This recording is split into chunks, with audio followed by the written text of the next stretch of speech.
초음파 두께 측정기 PVX 모델에 대한 기본적인 사용법을 설명을 좀 드리겠습니다.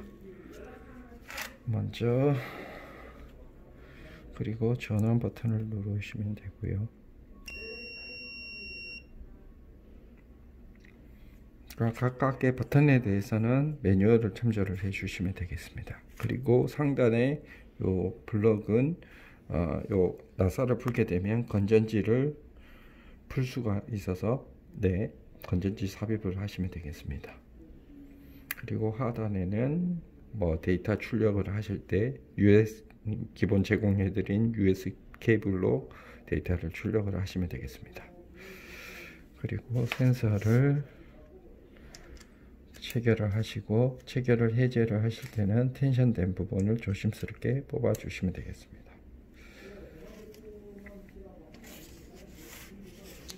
그리고 측정하고자 하는 포인트에 커플런트를 바른 다음 측정을 하시면 두께가 측정이 되는 걸 확인을 하실 수가 있습니다. 이렇게 보시면 같이 이렇게 측정을 하실 수가 있습니다.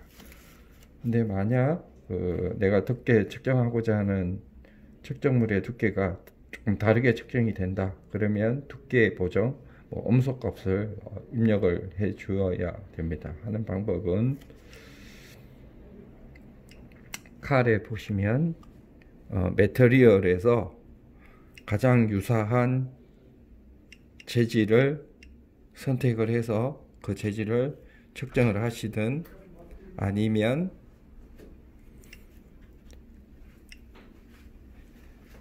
원포인트 두께 보정을 해서 하시면 좋겠습니다. 하는 방법을 보면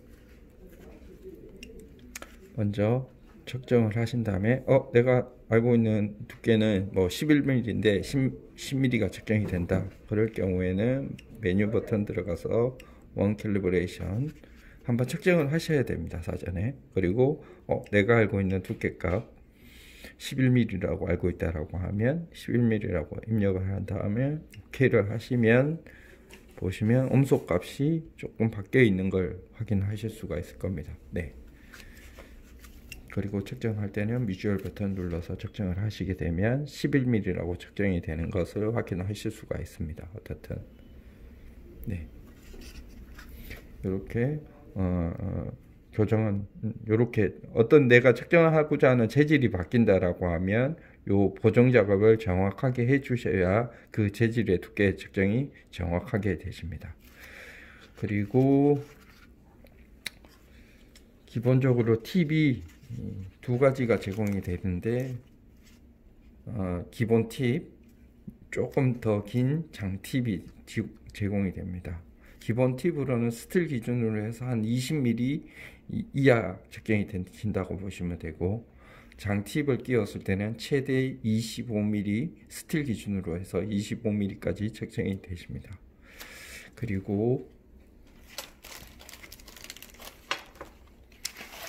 보시는 바와 같이 요 나사가 체결이 되고 앞에 딜레이 라인이 연결이 되는데 요 부분이 중간에 결합되는 딜레이 라인이 센서와 결합되는 부분이 커플런트라고 해서 액이 묻어져 있는데, 그게 경화가 되면 초음파가 측정이 되지 않습니까? 두께 측정이 되지 않으니까 정기적으로 만약에 측정이 안 된다 라고 하면 소량의 커플런트를 묻히셔서 다시 결합을 해 주셔야 측정이 되십니다.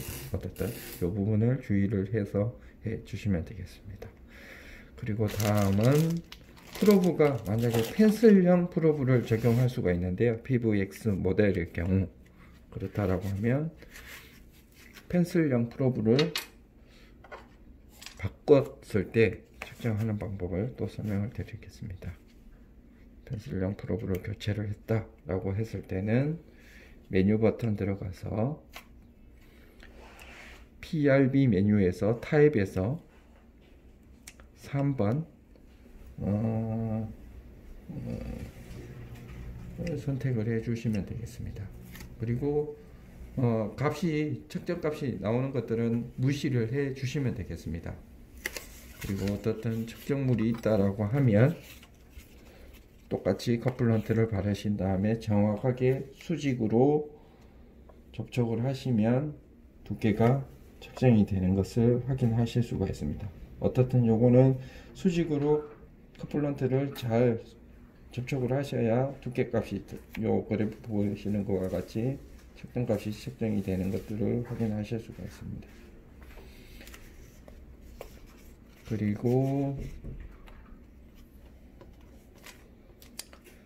요 16분의 1인치 딜레이 팁이 끼워져 있는데 이게 너무 뾰족하다, 면적이 작기 때문에 조금 측정하는데 힘들다 라고 하면 8분의 1인치 팁으로 교체를 해서 측정을 하시면 되겠습니다.